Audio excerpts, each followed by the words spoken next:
Bonsoir mes très chères dames, cette vidéo est réservée uniquement pour les femmes comme toujours, les Iloui Nishmat, Gino, Mordechai, Ben Hélène, Bezrat Hashem. Dis-moi ce que tu manges et je te dirai qui tu es bien entendu. La nourriture pour une personne juive, c'est essentiel, essentiel. Tout ce qu'une personne juive va faire entrer dans sa bouche, eh bien ça va avoir un impact sur elle directement, sur son esprit, sur son cœur, sur son cerveau, sur ses pensées, sur sa façon d'agir, sur sa façon de voir la vie. Toute la Torah est pleine d'enseignements sur ce qui est permis de manger et ce qui n'est pas permis de manger. Sur les détails de comment c'est permis. C'est-à-dire que ça ne suffit pas que ce soit permis, il faut qu'il y ait des détails, que ça réponde bien à des critères. Et ce qui n'est pas permis, on nous donne tous les critères et tous les détails, etc. Tellement de lois. Dieu nous parle tellement de la nourriture. Pourquoi on se demande? Pourquoi est-ce que c'est très important pour Dieu que ce qu'on mange? Pourquoi c'est important ce qu'on mange? Pourquoi est-ce il se prend tellement la tête, si je puis dire, à nous parler de la nourriture, et fais attention, et ça ne mange pas, et ça tu peux, et ça, mais comme ça il faut manger, ça tu peux pas manger, ça... Pourquoi? Parce que c'est la clé de la réussite pour un juif dans ce monde. C'est la base de tout. Vous savez, comme j'aime vous parler de plein de sujets, d'autres sujets, la pudeur, la parentalité, le couple, mais on ne peut pas parler à des personnes qui ne mangent pas kasher exactement comme il faut. Il n'y a pas d'oreille. Il n'y a pas d'oreille pour entendre des paroles de Torah quand il n'y a pas une nourriture strictement cachère. Strictement cachère. Et c'est là où rentre en jeu le bon penchant et le mauvais penchant. Dieu a donné à tout être juif un bon penchant, un penchant au bien, un penchant qui va te pousser à faire ce qu'il faut faire, ce que tu dois faire. Et il est fort ce penchant. Plus on lui donne la parole, plus on le permet de s'exprimer, plus il devient costaud. Et c'est lui qui mène la barque, si Dieu veut. Ce que je souhaite à tout juif et juive au monde. Et il y a aussi le mauvais penchant. Alors lui, il est vicieux. Exactement quoi te dire pour te pousser à manger des trucs que tu n'as pas le droit de manger. Il sait exactement quoi te dire comme scénario et comme idée. Je voudrais juste vous raconter une petite anecdote en premier, vraiment importante. Et c'est pas que Dieu préserve pour faire une mauvaise pub à la terre d'Israël. Vous savez que quoi qu'il arrive, il faut venir en Israël. C'est pas parce qu'il y a des défauts en terre d'Israël qu'il ne faut pas y venir. Au contraire, il faut venir et renforcer la terre. Venir et réparer les défauts. Si tu sais que tu vois qu'il y a des défauts en Israël, que des choses qui ne vont pas encore, c'est normal, le pays est encore jeune, 70 ans, c'est jeune.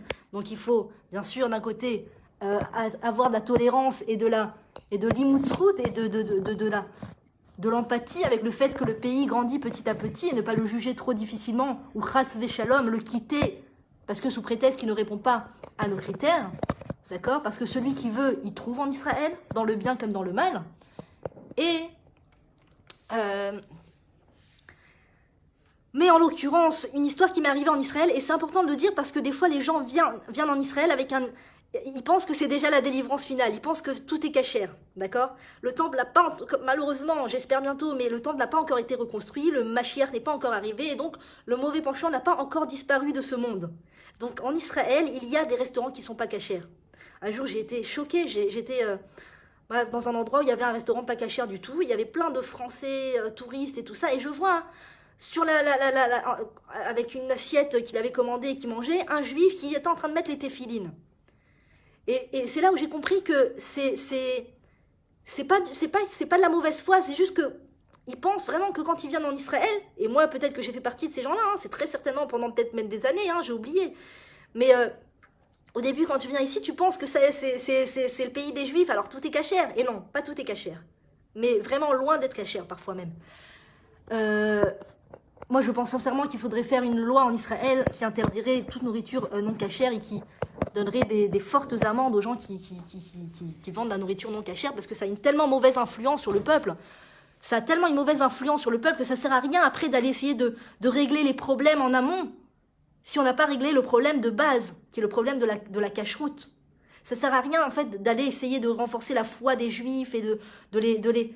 Si à la base, on leur permet pas de manger une nourriture strictement cachère, on les encourage pas à manger, ou alors on ne leur explique pas à quel point c'est important. Cette petite anecdote, en fait, qui m'a fait arriver, parce qu'il y a une période dans ma vie où j'étais entre deux, si tu veux, entre deux. C'est-à-dire que le top en Israël, on va dire, c'est la méadrine. D'accord? Le top, c'est la méadrine. Pour ceux qui mangent, pour les chabad, alors la méadrine, ça suffit pas au niveau de la viande, c'est une cache-route très spécifique de viande. En tout cas, pour ceux qui ne sont pas chabad, c'est la méadrine pour la viande et pour tout le reste. Et à part la méadrine, il y a d'autres cache-routes qui sont moins ou beaucoup moins bonnes. Et j'étais encore à cette période où je me tâtais, j'étais entre les deux. Des fois, je mangeais la méadrine, mais des fois, je tombais, je mangeais des trucs qui n'étaient pas la méadrine, qui étaient une autre cache-route, machin. Mais bon, c'était pas la méadrine et j'étais entre les deux, comme dit le prophète. Jusqu'à quand vous serez entre les deux? Choisissez votre camp. Est-ce que vous avez la crainte du ciel ou non? J'étais entre les deux. Et on est parti à l'aéroport pour aller chercher ma belle-mère, que Dieu la bénisse et lui donne une longue vie. Et j'avais très très faim. Et il y avait les enfants qui avaient très faim aussi. Et il y avait 2 stands là-bas. Un magasin comme ça de sandwich charcuterie, avec des baguettes toutes chaudes, tu vois, toutes fumantes, avec des petites salades toutes fraîches, le truc qui donne vraiment envie de manger. Là, le Yetzirah, il dit vas-y, fais-toi un bon sandwich à la viande, tu l'as bien mérité. Hein.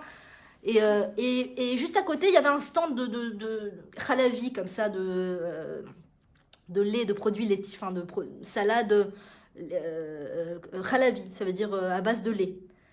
Alors je me suis dit, bon, attends, je vais rentrer d'abord dans le truc de charcuterie, ça a l'air pas mal. Je rentre, je dis, Shalom, où est la théoda de cache-route? Où est votre affiche où il y a écrit que c'est cachère? Il me dit, lolo, c'est le cachère. C'est pas cachère. En Israël, d'accord, quand tu dis est-ce que c'est cachère, ils vont te dire, j'ai pas la théoda de cache-route, mais c'est cachère, j'ai des produits cachères. Ils vont essayer de se justifier un petit peu, ils vont te montrer les produits cachères et tout machin. Ça veut pas dire que tu peux te fier, pas du tout. Mais lui, il a même pas essayé de me convaincre de quoi que ce soit. Quand c'est pas cachère, ça veut dire tu vends du porc. Il vend du porc, le monsieur. D'accord? Et juste à côté, il y avait un stand donc, de salade et tout ça. Je me suis dit, bon, tant pis, je laisse tomber les sandwichs. Ah, j'ai pas eu un doute une seule seconde, Dieu merci. Je vais dans le restaurant des salades et trucs. Je vois une théoda de cache-route comme ça, mais je reconnais pas le logo, je reconnais pas le truc. Il n'y avait pas écrit la méadrine, il n'y avait pas écrit Rabbanout. Rabbanout, c'est en dessous la méadrine, on va dire. Et il y avait écrit un truc, Tel Aviv, je sais pas quoi. Et pendant que je regardais la théoda de cache-route, et je regardais les salades, et j'avais envie de prendre une salade, des salades avec l'œuf et machin et tout. Allez, ouais, une petite salade. Attends, mais c'est quoi cette théoda de cache-route là? Attends. Bon, attends, 2 minutes, je pose une question au Rav peut-être. Ah non, mince, mais il est tard, le Rav va pas répondre. Bon, allez, je prends une salade, c'est pas grave. Et j'allais pour commander la salade alors que j'avais toujours pas compris quelle était cette théoda de cache-route. Et là, le monsieur, le vendeur des sandwichs de charcuterie, prend son sandwich de charcuterie et vient dans le stand, qui est un stand de lait, qui est censé être cachère, avec cette théoda de cache-route, et qui dit, vas-y, s'il te plaît, tu peux me réchauffer le sandwich dans ton four à micro-ondes? Donc ça veut dire qu'il lui a chauffé son sandwich avec du porc à l'intérieur dans son micro-ondes pour faire après chauffer les bourricasses au lait cachère. Vous avez compris? Ce jour-là, j'ai dit c'est fini. Je ne mange plus de trucs qui c'est pas la méadrine. Tu ne peux te fier à personne. Tu ne peux te fier à personne.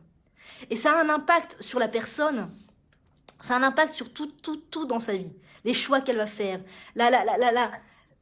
La force d'esprit qu'elle va avoir. Est-ce que une personne qui mange pas strictement cachère, d'accord? Tout ce qui est pur, elle va le voir impur. Et tout ce qui est impur, elle va le voir pur. D'accord? Les choses qui sont bien, elle va le voir comme le mal. Et les choses qui sont mal, elle va le voir comme le bien. Quand tu vas le dire, c'est la loi, ça va l'énerver. Ah, la loi, mais pourquoi? Oh, tu me fatigues avec ta loi. C'est pas la personne en elle-même qui est problématique. C'est la nourriture qu'elle a ingurgitée. La nourriture que l'on ingurgite a un impact extrêmement, extrêmement important sur la personne. Ça va gérer toute sa vie. Quel parent tu vas être? Quelle fille pour tes parents tu vas être? Quelle femme pour ton mari tu vas être? Quel niveau de piété et de crainte du ciel et de faire les bons choix dans la vie? Je ne vous parle pas d'être maintenant un super sadique, mais déjà la base, de faire les bons choix dans la vie, ça va tellement, tellement découler de la nourriture que tu vas manger. Et il y a des fois, les personnes, donc le Yetzirah, te pousse à se suffire d'une cache-route très médiocre. Ou pas de cache-route du tout, oui mais c'est sur la liste. Oui mais t'es pas sûr que c'est sur la liste. Et des fois même la liste, c'est pas sûr que c'est ça. Et d'abord en Israël, on ne peut pas se permettre de manger ce qui est sur la liste. C'est trop bas comme cache-route pour nous. La liste, c'est fait pour les gens qui sont paumés dans un village et qui savent pas quoi manger et qui vont mourir de faim. Et ils vont à la supérette et ils peuvent prendre des trucs que c'est sur la liste. Pour ceux qui mangent ces trucs-là. Mais en Israël, tu as suffisamment de bonnes cacherouillottes pour te permettre de manger des choses qui sont sur la liste en Israël. T'as pas besoin, tu manges pas, tu peux pas c'est une cacheteuse. Il n'y a pas un mashguillard sur place, quelqu'un qui vérifie sur place qu'est-ce qu'ils mettent dans le produit, qu'est-ce qu'ils mettent pas.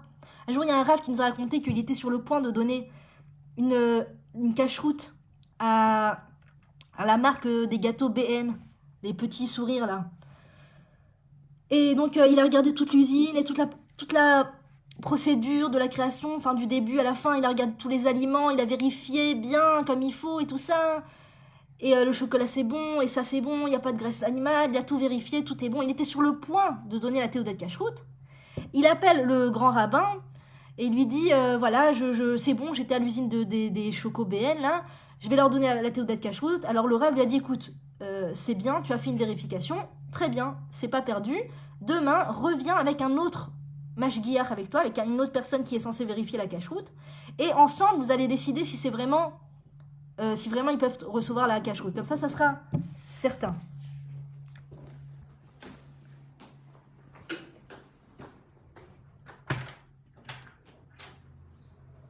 Misez. Ah, c'est toi, maman? Ah, j'arrive. Bref, à la dernière seconde, ils ont compris que à la fin de de ces gâteaux là qu'ils faisaient, il y avait un pchit à la fin qu'ils mettaient et qu'ils n'avaient pas vu. Et ce pchit était plein de porc et tout ça. Et donc, ils ne pouvaient pas recevoir la théodat cacheroute. Mais des fois, il y a plein de produits comme ça qui passent à l'œil, qui ont des très mauvaises cacheroutes et qu'on ne peut pas se permettre de manger. Et ça a un impact sur toute la vie. Voilà, à très bientôt, mesdames.